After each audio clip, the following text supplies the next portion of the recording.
नमस्कार. भगवद्गीता भावार्थ या मालिकेमध्ये आपले स्वागत आहे. आज आपण यामध्ये अध्याय 11 मधील श्लोक 21 ते 30 पाहणार आहोत. श्लोक 21 पाहूया. अमीहि त्वां सुरसंघा विशन्ति केचिद्विता प्राञ्जलयो गृह्णन्ति स्वस्तीत्युक्त्वा महर्षि सिद्धसंघा स्तुवन्ति त्वां स्तुतिभिः पुष्कलाभिः. अमी म्हणजे ते सर्व, सूरसंघा म्हणजे देवतागण, केचित म्हणजे त्यांच्यापैकी काही, प्रांजलया म्हणजे हात जोडून, स्तुवंती म्हणजे स्तुती करत आहेत. सर्व देवतागण तुम्हाला शरण येऊन तुमच्यामध्ये प्रवेश करीत आहेत. त्यांच्यापैकी काही अत्यंत भयभीत झाल्यामुळे हात जोडून तुमची प्रार्थना करत आहेत. महर्षीगण आणि सिद्धगण स्वस्ती म्हणजे शांती असे म्हणून वैदिक स्तोत्रांचे गायन करून तुमची स्तुती करत आहेत. आता सर्व भुवनातील देवदेवता विश्वरूपाच्या भयंकर रूपाने आणि प्रखर तेजाने भयभीत झाले आहेत आणि म्हणून रक्षणार्थ ते भगवंताची प्रार्थना करत आहेत. आता श्लोक 22 पाहूया. रुद्रादित्या वसवो ये च साध्या विश्वेश्विनो मरुतश्चोष्मपाश्च गंधर्वयक्षासुरसिद्धसंघा वीक्षन्ते त्वां विस्मिताश्चैव सर्वे.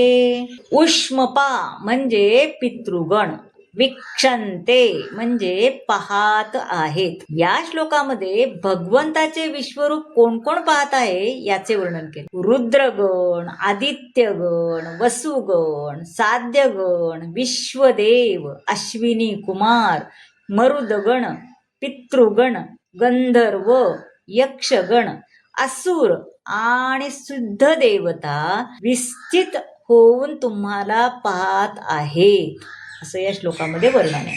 आता श्लोक 23 पाहूया. रूपम महत्ते बहुवक्र नेत्रम महाबाहो बहुबाहुरूपादम बहुदरम बहुद्रष्टाकरालम दृष्ट्वा लोकाः प्रव्यथितास्तथाहम. बहुदंष्ट्रा म्हणजे अनेक दंत, करालम म्हणजे भयानक, प्रव्यथिता म्हणजे विचलित.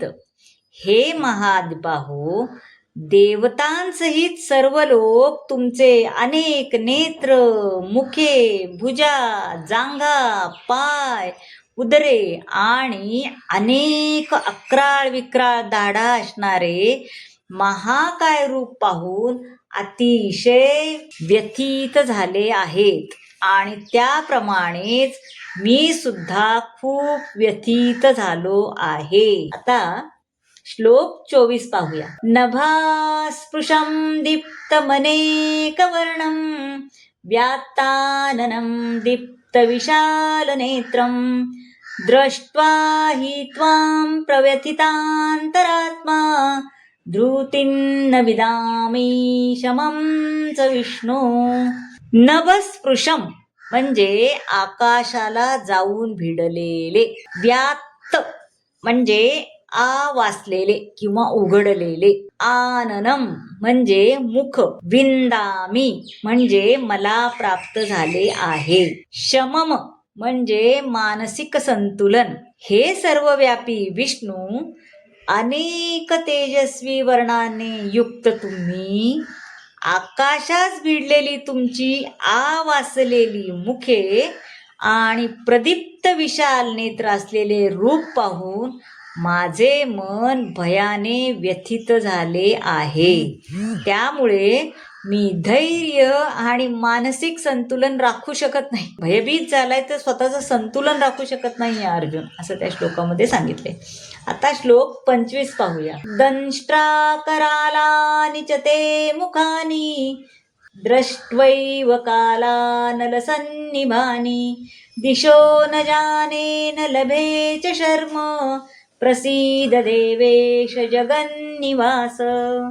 करालानी म्हणजे अक्राळ विक्राळ, दृष्ट्वा म्हणजे पाहून, काल अनल म्हणजे मृत्यूरूपी अग्नी.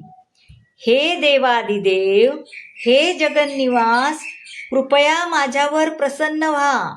तुमची मृत्यूरूपी प्रज्वलित मुखे आणि अक्राळ विक्राळ भयंकर दाढा पाहून मी माझे संतुलन राखू शकत नाही. सर्वच बाजूंनी मी गोंधळलो आहे. पहा, अर्जुन सुद्धा हे विश्वरूप पाहून काहीसा भयभीतच झाला आहे. स्वतःचे संतुलन राखणे सुद्धा त्याला हे पाहून अवघड होत आहे. आता श्लोक 26 आणि 27 पाहूया. अमी चत्वां धृतराष्ट्रस्य पुत्राः सर्वे सहेवावनिपाल संघे भीष्मो द्रोणसूतपुत्रोस्तस्थासो सहास्मदीयेरपि योद्धमुख्ये वक्त्राणि ते त्वरमाणा विशन्ति दंष्ट्राकरालानि भयानकानि केचिद्विलग्ना दशनान्तरेषु संदृश्यन्ते चूर्णितैरुत्तमांगे. अवनिपाल म्हणजे योद्धा राजांचे, अस्मदीये म्हणजे आमच्या बाजूचे, भयानकानी म्हणजे भयानक स्वपक्षीय राजासहित. स्वपक्षीय राजांसहित सर्व धृतराष्ट्र पुत्र, भीष्म, द्रोण, कर्ण आणि आमच्या पक्षातील मुख्य योद्धेही तुमच्या भयंकर मुखात त्वरित प्रवेश करीत आहेत. काही जण तुमच्या दातांमध्ये अडकून त्यांच्या मस्तकांचा चुराडा झाल्याचे मला दिसत आहे. पूर्वीच्या श्लोकामध्ये भगवंतांनी अर्जुनाला तो जे काही पाहण्यास उत्सुक आहे ते दाखवण्याचे वचन दिले होते, है की नाही. आता पहा, अर्जुन पाहत आहे की विरुद्ध पक्षातील प्रमुख सेनानी भीष्म, द्रोण, कर्ण आणि सर्व धृतराष्ट्रपुत्र व त्यांचे सैन्य आणि अर्जुनाचे स्वतःचे सैन्य पण, या सर्वांचा संहार होत आहे. कुरुक्षेत्री जमलेल्या जवळजवळ सर्व लोकांच्या मृत्यूनंतर अर्जुन विजयी होईल. अपराजित समजल्या जाणाऱ्या भीष्मांचा, कर्णाचाही संहार होणार आहे असे नाही, तर अर्जुनाच्या पक्षातील काही महान योद्ध्यांचाही विनाश होणार आहे. श्लोक 28 पाहूया. यथा नदीनां बहवोऽम्बुवेगाः समुद्रमेवाभिमुखा द्रवन्ति तथा तवामी नरलोकवीरा विशन्ति वक्त्राण्यभिज्वलन्ति. नदीनाम म्हणजे नद्यांचे, अंबुवेगाः म्हणजे पाण्याचे प्रवाह, द्रवंती म्हणजे वाहतात, अभिविज्वलंती म्हणजे अग्नी प्रज्वलित होत आहे. अर्जुन म्हणतोय की ज्याप्रमाणे नद्यांचे अनेक प्रवाह समुद्रामध्ये प्रवेश करतात, त्याप्रमाणे हे सर्व महान योद्धे प्रज्वलित होऊन तुमच्या मुखामध्ये प्रवेश करत आहेत. जसं समुद्रामध्ये नद्या प्रवेश करतात, त्याप्रमाणे हे सर्व योद्धे तुमच्या मुखामध्ये प्रवेश करत आहेत. आता श्लोक 29 पाहूया. यथा प्रदीप्तं ज्वलनं पतंगा विशन्ति नाशाय समृद्ध वेगाः तथैव नाशाय विशन्ति लोका तवापि वक्त्राणि समृद्ध वेगा. नाशाय म्हणजे नाशाकरिता, विशंती म्हणजे प्रवेश करीत आहेत, वक्त्राणी म्हणजे मुखे.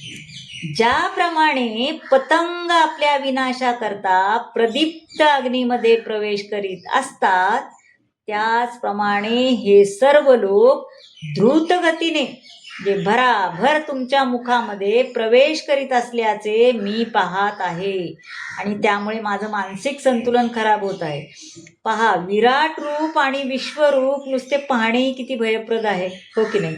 आता श्लोक 30 पाहूया. लेलीयसे ग्रसमाना समंत लोकान् समग्रान् वदनैर्ज्वलद्भिः तेजोभिरापूर्य जगत्समग्रं भासस्तवोग्राः प्रतपन्ति विष्णू. लेलीयसे म्हणजे तुम्ही चाटत आहात. समंतात म्हणजे सर्व बाजूनी. वदनै म्हणजे मुखांनी. ज्वलद्भी म्हणजे जळणाऱ्या. आपुर्य म्हणजे व्यापून. प्रतपंती म्हणजे तळपत आहे किंवा होरपळत आहे. हे विष्णू, तुम्ही आपल्या प्रज्वलित मुखांनी सर्व बाजूंनी सर्व लोकांना गिळंकृत करत असल्याचे मी पाहत आहे. आपल्या तेजाने तुम्ही संपूर्ण जगत व्यापून उग्र, प्रखर आणि होरपळणाऱ्या किरणांनी प्रकट झाला आहात. पहा, विश्वरूप पाहणे अर्जुनाला किती अवघड झाले आहे. तर हा विश्वरूप दर्शनाचा भाग मंडळी तुम्हाला कसा वाटला नक्की सांगा. आवडला असेल तर शेअर करा, लाईक करा, सबस्क्राईब करा आणि कमेंट जरूर करा. धन्यवाद.